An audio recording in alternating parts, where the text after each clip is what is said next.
Good Sunday, ladies and gentlemen. Hope everyone's doing well out there. Um, as you may notice, the NBA playoffs have begun, which means the NBA season has mercifully come to an end for the Chicago Bulls. And it was a very, very trying year this year. There was a lot of ups and a whole lot more downs, and more downs than anything. Trust me. Um, Pretty tough year. Head coaching change mid-season. A couple of guys being traded. We did get a nice player back, but still, one of them was a fan favorite that got traded away. But at the end of the day, it's a business. That's what it's going to be always. So yeah, here it is.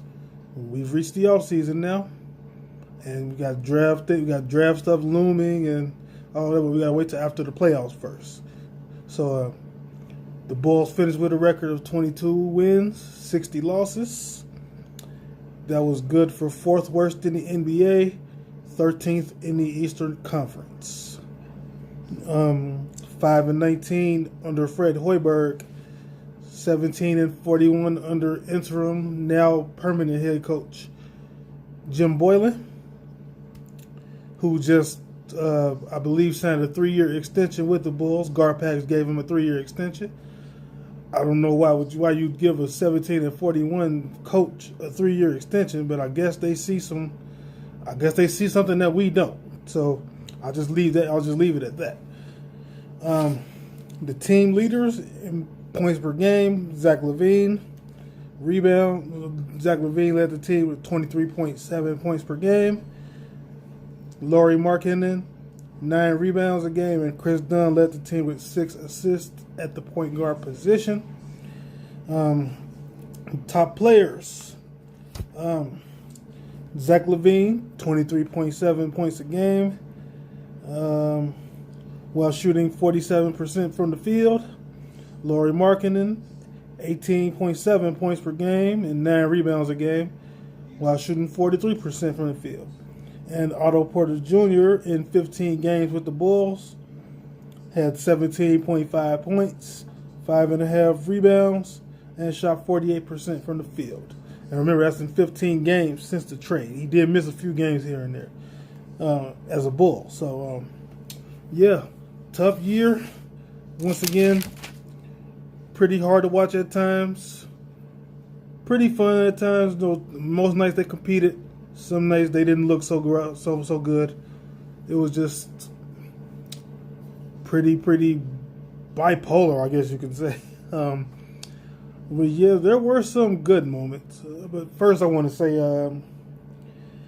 I had the utmost confidence in Chris Dunn. I believe that it's now somewhat diminished.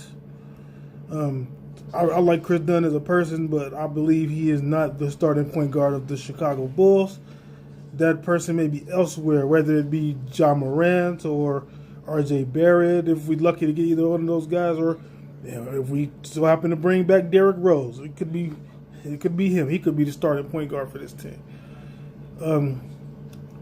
I'm not saying that Chris Dunn could fix his problems, but all I'm saying, he's not a starter at this point. He should be coming off the bench. That's just my opinion. And then you have guys like Walt Lemon Jr. I believe he should get a shot to play for the Bulls next year. Shaq Harrison at times played okay, but he was like up and down for the most part. And I can't wait to see what Wendell Carter Jr. does next year with a full season. Sucks that he got hurt. But yeah, for the most part, it was our big three, if you can call them that now.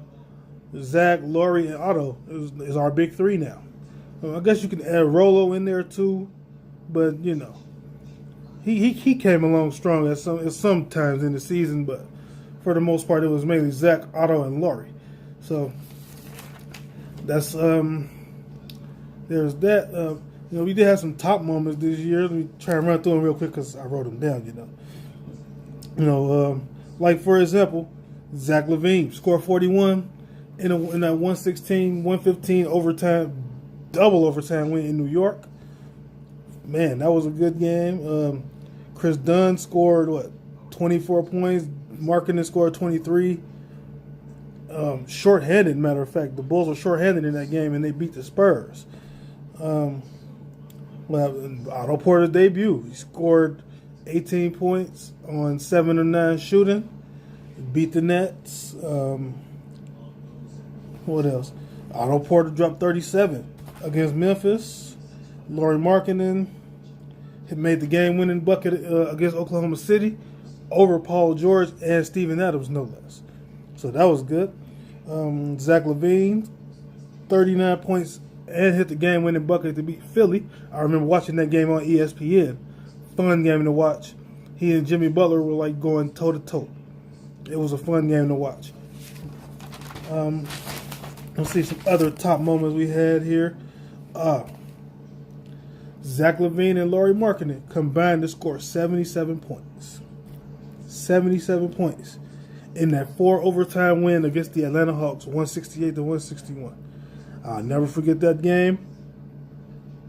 I take that back.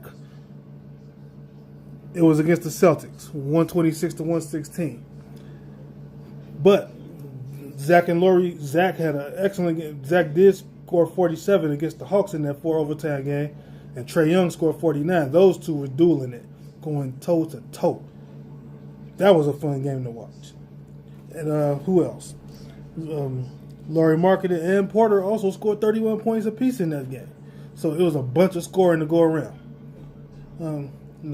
Those were the top moments from the team. You want something to celebrate? Those are it. I mean, this is the team we got to go forward with, and let's see what we add in the draft. And everybody wants Garpax is gone, but it's not going to happen anytime soon. So, it is what it is at this point.